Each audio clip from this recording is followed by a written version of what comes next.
こんにちは。今日は日本で、一人で行動することについてお話ししていこうと思います。皆さんは一人でよく行動しますかね？一人で行動する機会多いですか？僕は結構一人で行動する機会が多いんですよ。で、そういう時間が好きなんですね。その一人の時間が好きなんですよ。で、そもそも、僕は、友達があんまりいないんですよ。その友達が少ないんですよね。もちろん、いろんな友達がいる人、本当にすごいと思いますし、尊敬しますけど、僕はそのタイプじゃなくて、あんまり友達がいないタイプなんですよ。っていうのも、僕も、忙しいし、友達も、いろんなことがあって忙しいですから、もし僕にたくさん友達がいたとしても、一人一人に使える時間がそんなに多くないんですよね。なので結果的に友達が少なくなっちゃうんですよ。今から新しい友達を作りに行くとか、そういう時間もなかなか作れないですし、これはね、ちょっと言い訳で、本当に頑張ったら、新しい友達を、作りに行くこともできると思うんですけど、でも今いる友達を大切にするっていう、タイプなんですかね、僕がね。でも、とは言っても、今いる友達も忙しいんですよね。僕、2年ぐらい海外に住んでたんですけど、1年住んで日本に少し帰ってきて、で、また1年住んで、で、また日本に帰ってきたっていう感じなんですけど、その日本に帰ってくるごとに、やっぱり友達がもっと忙しくなっているような感覚があるんですよ。結婚し始める友達がいたり、僕は関西に住んでるんですけど、関西じゃない場所に、転勤になって、違う場所で住んでるからなかなか会う、機会がないとか、そういうこともあるので、なかなか今だとちゃんと予定を作って友達と会うことしかできないんですよね。つまり、そういう状況ですから、僕は一人の時間が多くて、で、その時間も好きっていうことですね。で、一人の時間好きなんですけど、他の人と話すのが嫌いとか、そういうわけじゃなくて、誰とでも話せるんですけど、なんかもう一歩奥に入って、深い関係になるとか、そういう関係を作るのは僕にとって難しいんですよね。でもそういう関係を作れなくても、他の人と話すのは楽しいし、めちゃくちゃ好きなんですよ。っていうのを僕結構、会話が得意だと思うんですよ。自慢してるわけじゃなくて、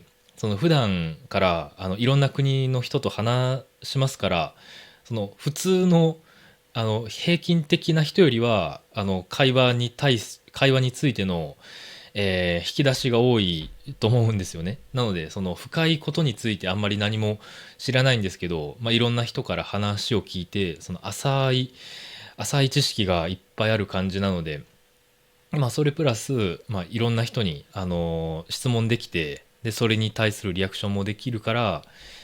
誰とでも話せるっていう感じなんですね。今日はそういう話じゃなくて、一人で行動することについてですね、日本で一人で行動することについてなんですけど、えーとね、例えば、一人レストランっていう言葉が最近できたらしいんですけど、そのまま、文字通りの意味で、一人でレストランに行って何か注文して食べるっていう、このプロセスのことを一人レストランっていうらしいんですけど、皆さんどうですか？一人レストランできますかね？僕は別にできるんですけど、一人レストランするなら、もうコンビニとか、なんかスーパーで買って、で、一人で食べる方が、早いから、僕はそっちの方がよくすると思いますね。それか、もうその時、もう何も食べないっていう決断をするかもしれないですね。僕、あんまり美味しいもの食べたいとか、座ってゆっくり食べたいとか、そういう興味がないので、時間、一人でいるときは、レストランに入ることも別にできますけど、コンビニで買って何か食べることが多いかな。で、他にも、一人旅っていう言葉もありますね。一人で旅をする、一人で旅行をすることですけど、これも僕は全然できますね。っていうかよくしてましたね。日本にいる時も、外国、ヨーロッパとかに住んでる時も、いろんなところに一人で行くこともあったので、別に寂しいとか誰かと話したいっていう気持ちもなくて、一人でいろんなところに行くのが好きですかね。美術館とか、ハイキングする時も僕は一人で行けるんですけど、皆さんどうですかね。僕の意見ではレストランで何か食べるとか、ハイキングに行くとか、一人より友達と一緒にしたいっていう人が多そうなイメージなんですけど、どうですかね。僕はさっきも言ったかもしれないですけど、基本的に一人で行動するんですよ。一人で行動した時の話なんですけど、僕1年前ぐらいに東京に行ったんですよ。その旅行じゃなくて、多分確かビザの関係で行ったと思うんですけど、なので、友達とかとじゃなくて一人で東京に行ったんですよ。で東京に行った時に夜少し暇になったのでシーシャバーに行ったんですよね。でそのシーシャバーに入って、店員さんが何名様ですかって聞いてくれたんですけど、その時に僕、もちろん一人だったんで一人ですって言ったら店員さんめっちゃびっくりして、マジで一人ですか、マジで一人っすかみたいな感じで返事したんですよ。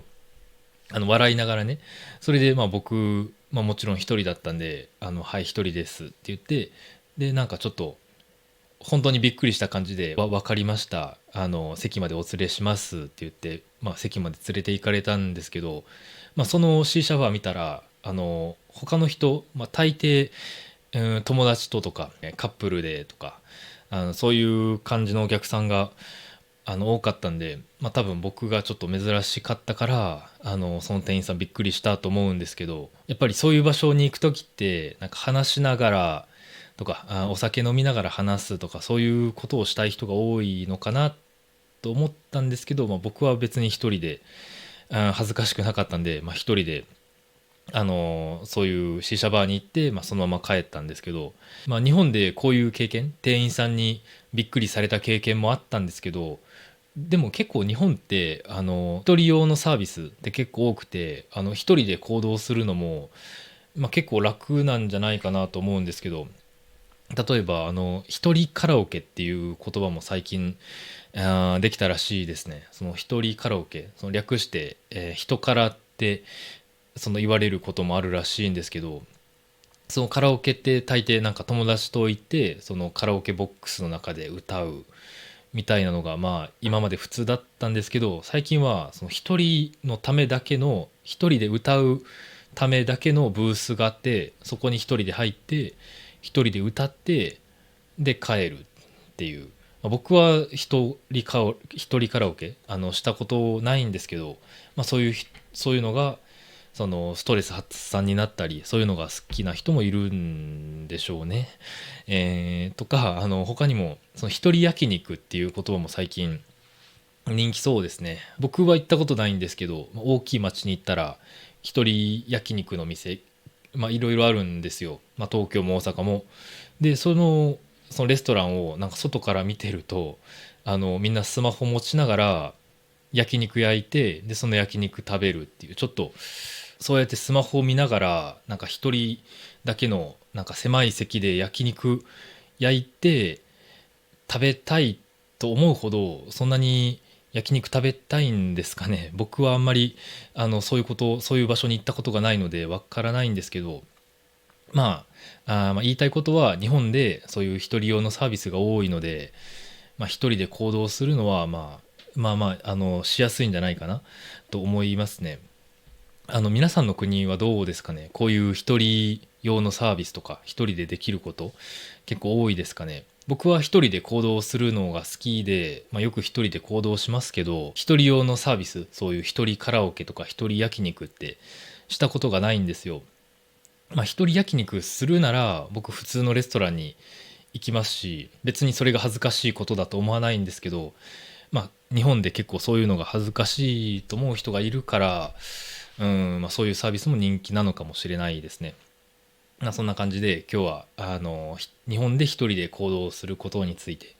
お話しさせていただきました。それでは今日もここまで見てくれてありがとうございました。バイバイ。